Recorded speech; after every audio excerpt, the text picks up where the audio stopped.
Hello everybody and welcome, I am Bricker Boom, and it's time for another Pokemon by Daylight. Now this time, we don't have any special guests or anything like that. We may not for a couple episodes, but we're still going to keep trying to do that. However, this time we're going to be going over Rebecca, Ada, and Haddie. So, as always, we're going to go ahead and hop into their backstory first. At the time of recording this, it's about a week or two until Alien comes out. By the time this drops, Alien should be out, so we're probably going to be doing that soon as well. But let's go ahead, hop into Rebecca's backstory, and make a team. Zero to hero. Oh my god, that's such a bop! It is. When he smiled, the girls been wild with oohs and ah. Yes. A child prodigy, Rebecca Chambers graduated from college at age 18. Overachiever. No, it's my grandmother. My grandmother graduated high school at 16. Jesus. Fucking psychopaths. Anyway. It doesn't run in the family, though. Absolutely not! As a rookie police officer, she was the youngest member of the Special Tactics and Rescue Service assigned as a field medic with Bravo team. Dispatched by STARS to the Arclay Research Facility, her squad investigated a series of grisly murders. While exploring an abandoned train, she discovered undead monsters and mutated animals. She escaped to an even more horrifying place, an old underground Umbrella Corporation facility filled with shocking abominations. Desperate to find the other members of Bravo team, she followed their disembodied voices into a mysterious black fog that seemed to appear from nowhere. As Rebecca pushed through the heaving fog, she suddenly heard menacing footfalls behind her. Instinctively, she reached for her sidearm, but her holster was empty. Her weapons were gone. As she turned, she heard a guttural roar and quickly evaded a massive club-like weapon. Clambering to her feet, she rushed toward a flickering light in the darkness. What was that? Bam Bam? Bam Bam coming after her? What the fuck? Anyway. What the fuck? Anyway, Rebecca Chambers is a gifted medic and a squad member whose presence soothes those around her. Her perks allow her to give her teammates speed boosts, give temporary relief to struggling allies, and complete skill checks at an increased speed. The end. So, with Rebecca, just kind of due to her backstory, I think the Pokemon that would work best for her, one would be a Garbodor, due to it being a trash Pokemon and her finding literal abominations while in Umbrella Corp. It's not unlikely that she would come across something like this. Audino, due to her being a field medic. Xatu, due to it being heavily influenced by time, and she has something called Reassurance that actually stops the timer.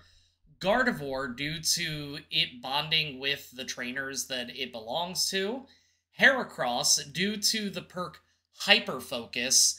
Heracross primarily likes to focus on honey, or if we're going by the anime, poor Bulbasaur.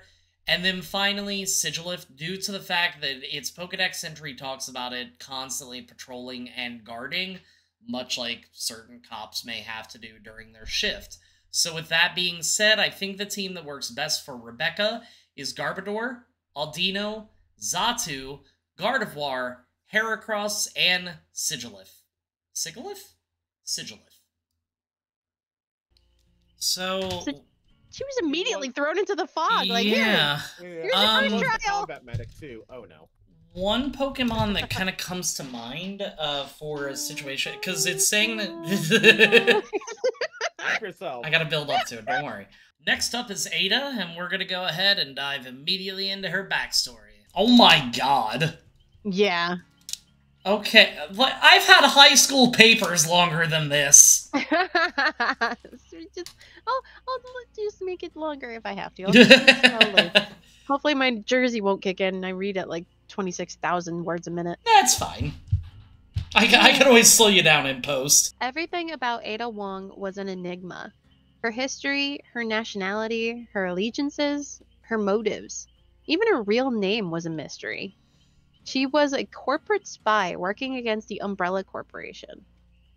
But was she? Was she? You Was want she? you want to try that again? Uh-huh, because I can't read From my the own top. writing. I can't do it. This is fucking dumb. Was she a corporate spy working against the Umbrella Corporation? Was she loyal to Albert Wesker? What? I almost said Albert Whisker. Jesus Christ. Mr. Whiskers. Mr. Whisker! All right, here we go. Or was she a double agent? And why was she after the Las Los Pelagas. Thank you, Parasite. This is bad. Clearly, she was a trained assassin, a weapons expert with advanced martial arts training. While investigating the Los Illuminados, oh god, I hope I didn't butcher that. She was captured. I did it! Oh, I'm so proud of myself. She was captured and nearly killed in a ritual sacrifice. But in the end, she escaped and was never seen again. That, too, was an enigma. Ada Wong is a mysterious secret agent whose skill in espionage makes her a dangerous foe. Her perks allow her to spy on a killer, gain a surge of healing when her allies are hurt, and leave no trace when becoming the final survivor. See, I told you I could make it long. Wink Wong. So with Ada, I think the team that makes sense, and you're going to see a bit of a theme here, is Gallade, due to it being a swords master and her being a martial arts master. Sock or Throw, due to both of them being fighters. Hitmonlee, due to her being more of a roundhouse, kind of kicky fighter. Hariyama, due to it being a sumo specialist. Greninja, due to her being quick and quiet, not the perk. And then finally, Halucha, due to it leaping around nimbly during battles. So with that being said, her team would be Gallade, Sock or Throw, Hitmonlee, Hariyama, Greninja, and Halucha. Now, last up for the evening, we have Haddie. I cut it down significantly, so this is another one of those. Please go look at the wiki. So for more information on Haddie, please go look at the DBD wiki.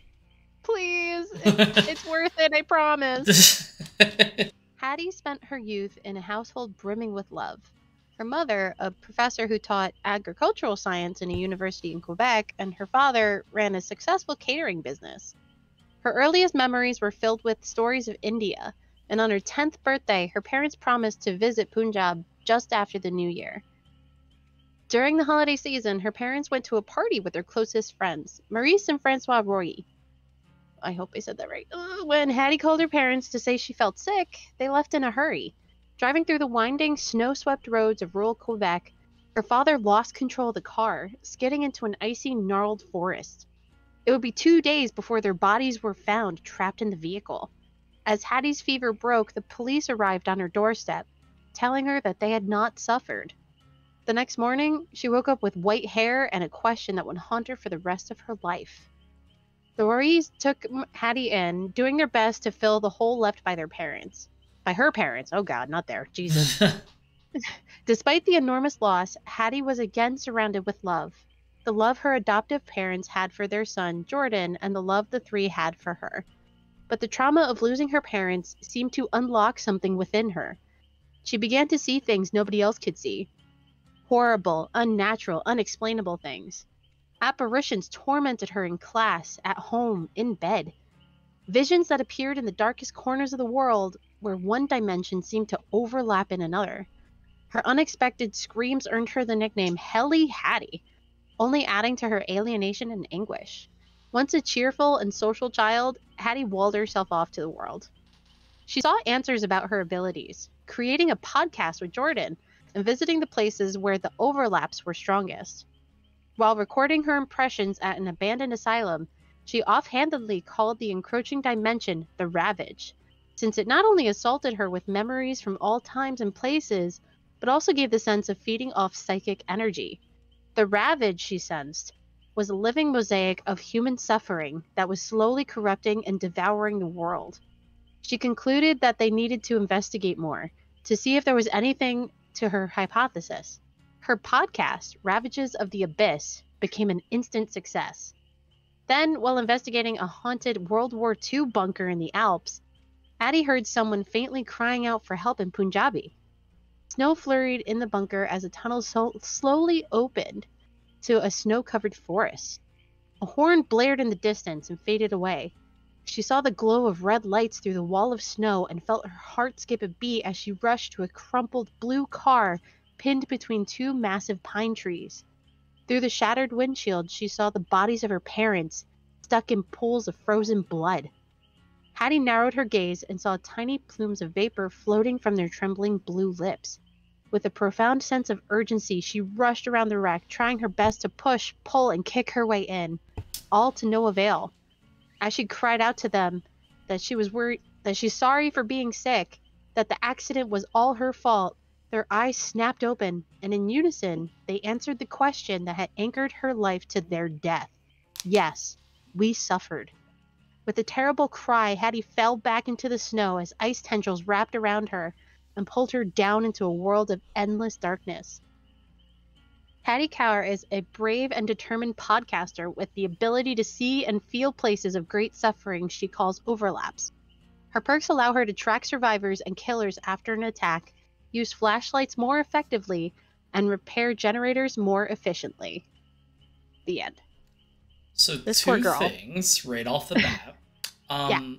One, pretty sure they didn't suffer, because if I remember correctly, I heard like scientists say that passing away due to hypothermia is actually one of the best ways to die, because you just, after a while, fall asleep and don't wake up. Yeah. Second, long nap. You don't wake up from. Did she literally get white hair because of how worried she was, like just in a day? Yeah, she just overnight she was so like stressed out. I mean, she's 10. So she just was told by the police, "Hey, yo, your parents are dead.